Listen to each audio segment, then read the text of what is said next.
On World News Tonight. Election fallout. The US midterms leaves the control of Congress still hanging in the balance. Historic talks. Joe Biden is set to meet with Xi Jinping. What will the anticipated talks hold for the future? Find out tonight. Summit begins.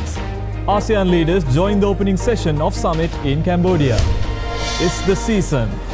Christian Dior baths London in splendour, kicking off the holiday festivities.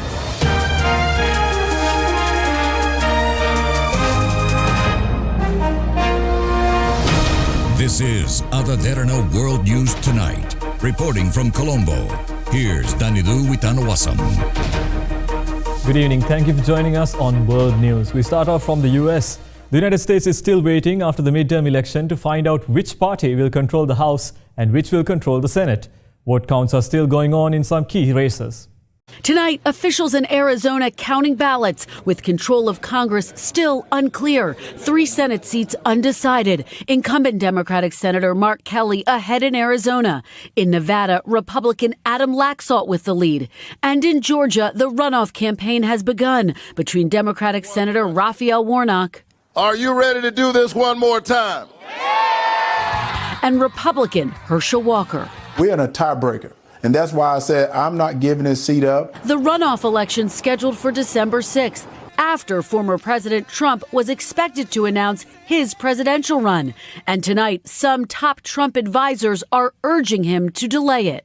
But Mr. Trump insisting, quote, "We had tremendous success. Why would anything change?" It comes as some Republicans are blaming the former president's hand-picked candidates for underperforming on election night, and highlighting the landslide victory of Florida Governor Ron DeSantis, another possible presidential contender.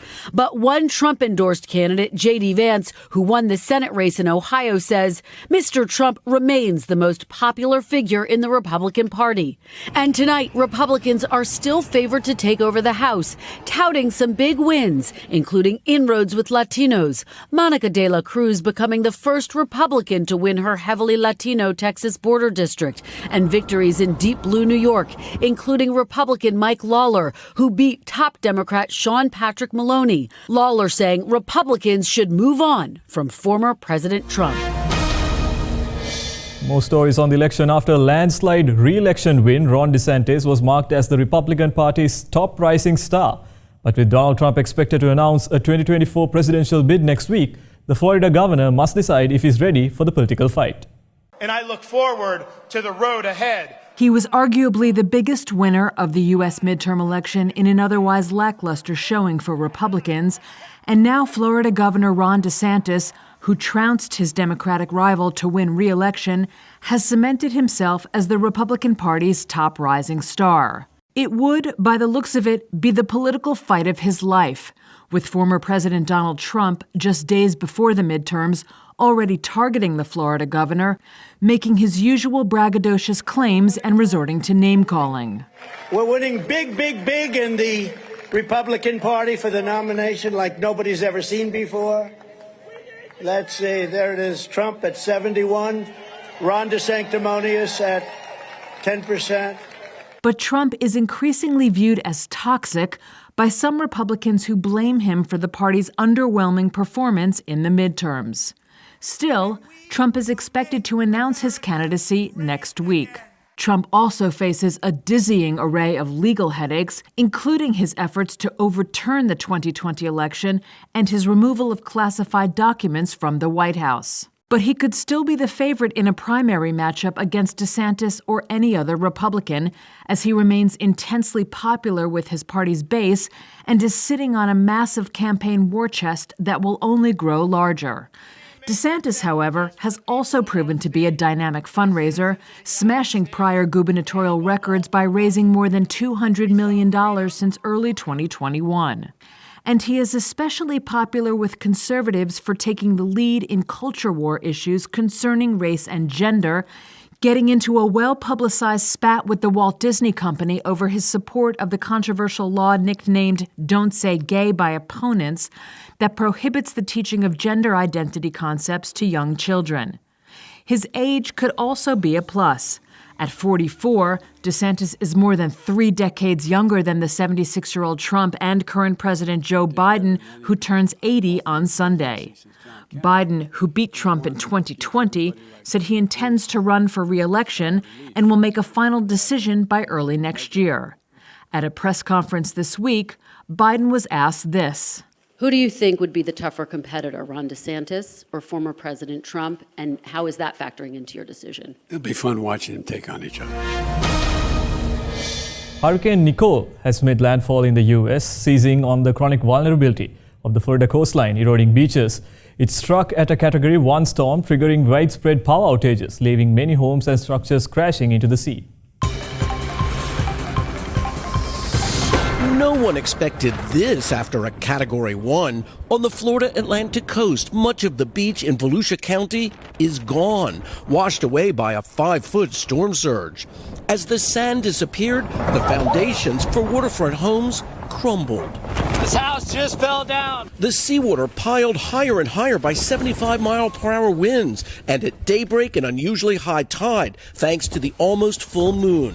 In Brevard County, a man who rode out the storm on his boat had to be rescued after holding on for dear life when his 3 anchors broke loose. The fury taking down piers and eroding hundreds of miles of coastline. Access roads to the beach and palm trees gone. Since as far back as cars were a thing, cars have been allowed along these 300-foot wide beaches. Now, that beach is underwater. The foundations of as many as 19 buildings here show signs of being undermined. Building inspectors say 7 condos and hotel buildings and as many as 40 homes will have to be torn down. State Senator Tom Wright says residents here are already wondering, can the state and federal governments dredge sand to backfill what was lost? Emergency managers in Florida tonight say there are at least 2 storm-related deaths by electrocution from downed power lines. With Ian, a Category 4 hurricane 6 weeks ago, Florida was already weary. And now Nicole. The hurricane season ends in 20 days. If Mother Nature abides that timetable, Floridians say this year, not soon enough. U.S. President Joe Biden and Chinese President Xi Jinping will hold their first face-to-face talks Monday in Bali, ahead of the G20 summit. Biden and Xi are expected to discuss a range of issues, including North Korea. U.S. President Joe Biden and Chinese President Xi Jinping are set to hold their first face-to-face talks since Biden ascended to the White House 2 years ago. According to a senior White House official, the meeting, which will take place next Monday ahead of the G20 summit in Bali, is expected to be an in-depth and substantive conversation between the leaders aimed at better understanding one another's priorities and intentions. The official added that President Biden will raise concerns about China's economic practices and Chinese activities, which the U.S. say threatens peace and stability across the Taiwan Strait, as well as concerns about human rights violations. The 2 leaders are also expected to discuss North Korea-related issues, including the regime's continued missile provocations and the possibility of a 7th nuclear test. A senior Biden administration official told reporters that the U.S. and China have a history of cooperation on North Korea issues, such as the 6-party talks, as well as a shared commitment to the denuclearization of the regime. Biden and Xi have previously held a total of 5 phone discussions during Biden's presidency. Meanwhile, U.S. National Security Advisor Jake Sullivan on Thursday spoke of the special significance of the South Korea-U.S.-Japan summit, which will be held a day before the U.S.-China summit, calling it an important milestone in relations between the 3 countries. In particular, during the meeting between President Yoon Suk-yeol and President Biden, Sullivan noted that they would discuss ways to strengthen cooperation against North Korea, with discussions held on topics such as Pyongyang's cyber threats. Leaders of the Southeast Asian nations held informal talks at a retreat session in Cambodia as part of the 40th and 41st Association of Southeast Asian Nations Summit.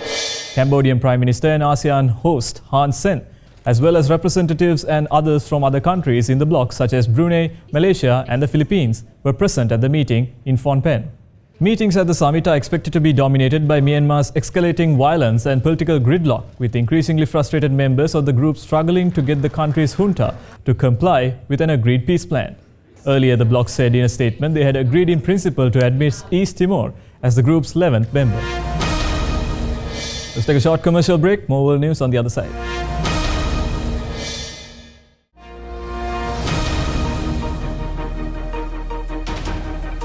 Welcome back to World News Tonight. The COP27 summit has been littered with pop-up protests from activist groups, especially from African nations, demanding action against the widening climate finance gap. Civil society groups and youth activists held small pop-up rallies at the UN COP27 summit in Egypt, calling for action on climate change. Ahead of the conference, activists had worried their voices would be curtailed. That's because demonstrations are effectively banned and activists have struggled to operate legally amid a far-reaching crackdown on political dissent. But Egypt had said it would allow protests within the confined zones at COP27, something activists from African nations made the most of. This year's United Nations Climate Conference has returned to Africa, which has prompted hopes from climate experts and those involved in negotiations that the concerns of the continent will be listened to. Pressure from developing nations has already helped put the issue of loss and damage payments on the conference agenda for the first time in UN climate negotiations.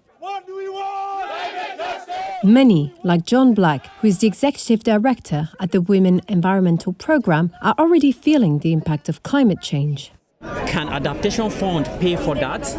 Can Adaptation Fund pay for the infrastructure destroyed or the farms that have been destroyed, means of livelihood of people that have been destroyed? It cannot pay for that.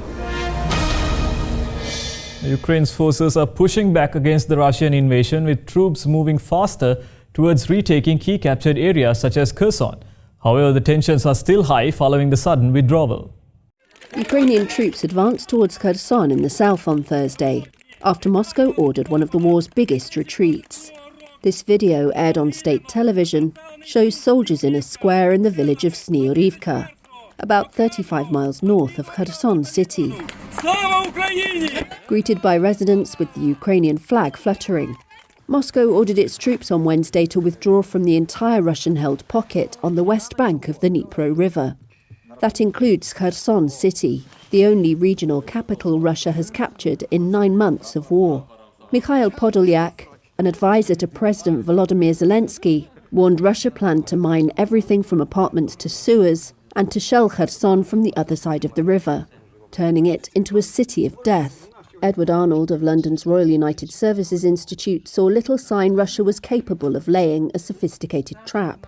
But the operation wouldn't be easy. However, tactically, the city is likely to be laced with improvised explosive devices, and it'll take a significant amount of time for the Ukrainians to clear routes in and out of the city, but also clear the buildings. And I suppose Russia would have tried to do that to further degrade Ukrainian forces, but ensure that Ukrainian forces can't quickly follow up their advance into Kherson city itself.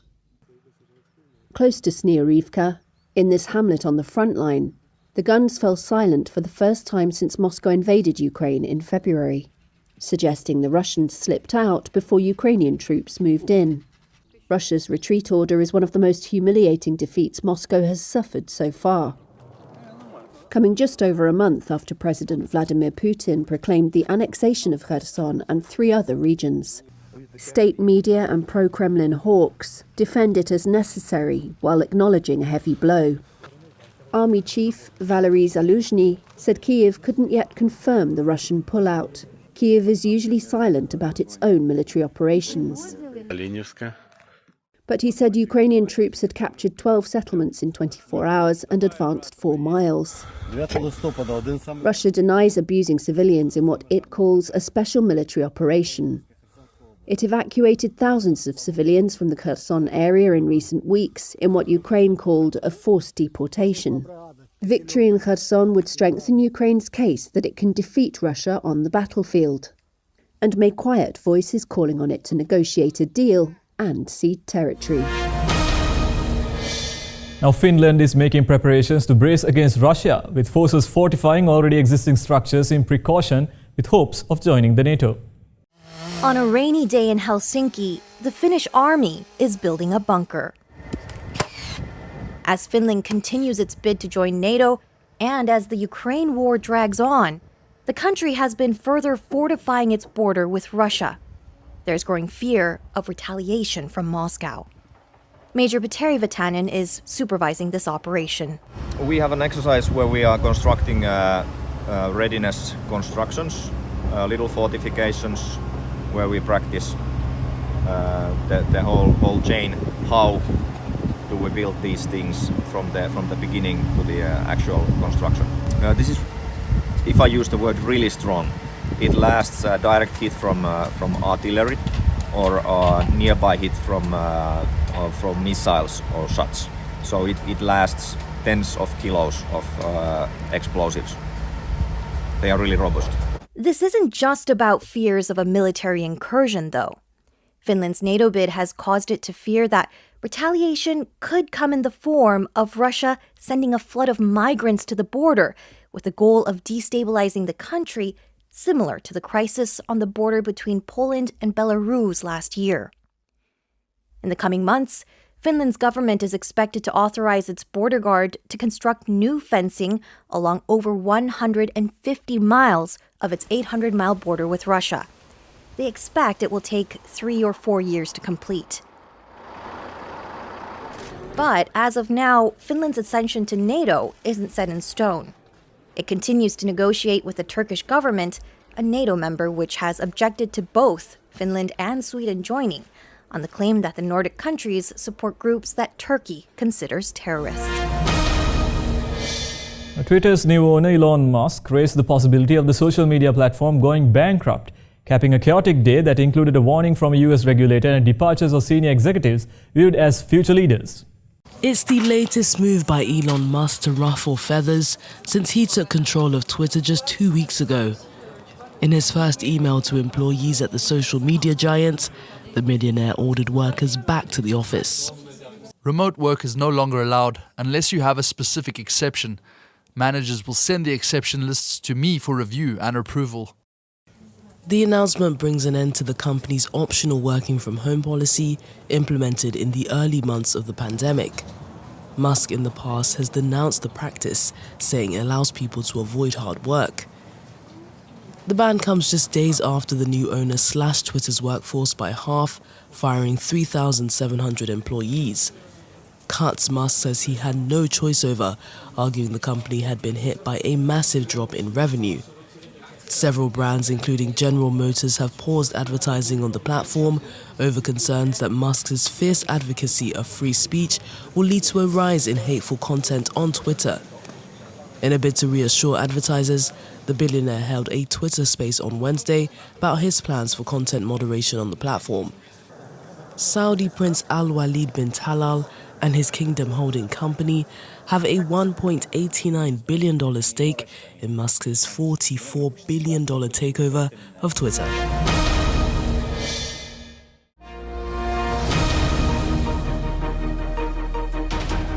Welcome back. For more news, let's take you around the world in a minute.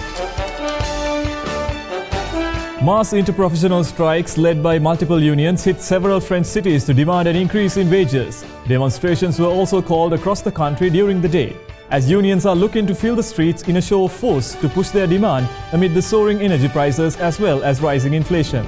US consumer prices rose less than expected in October, pushing the annual increase below 8%. The strongest signs yet that inflation was slowing, which would allow the Federal Reserve to scale back its hefty interest rate hikes. AstraZeneca raised its full-year adjustment earnings forecast after third-quarter profit, and revenue topped analysts' expectations, helped by sales of its key cancer drugs. Chinese authorities stepped up COVID-19 lockdowns and other curbs to contain outbreaks as the number of cases soared to its highest since millions of people were confined to their homes this year, with Beijing and Shenzhou seeing record tallies. NASA said divers from a documentary crew looking for the wreckage of a World War II aircraft off the coast of Florida found a 20-foot section of the Space Shuttle Challenger, which exploded and broke apart shortly after its launch in 1986.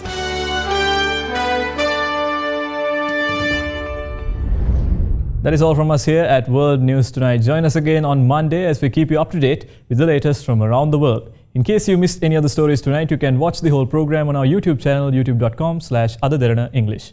Now that spooky surprises are well past, the world is putting on their holiday cheer. We leave you tonight with the visuals of Christian Dior's Christmas spectacle in London. Thank you for watching. Have a good night.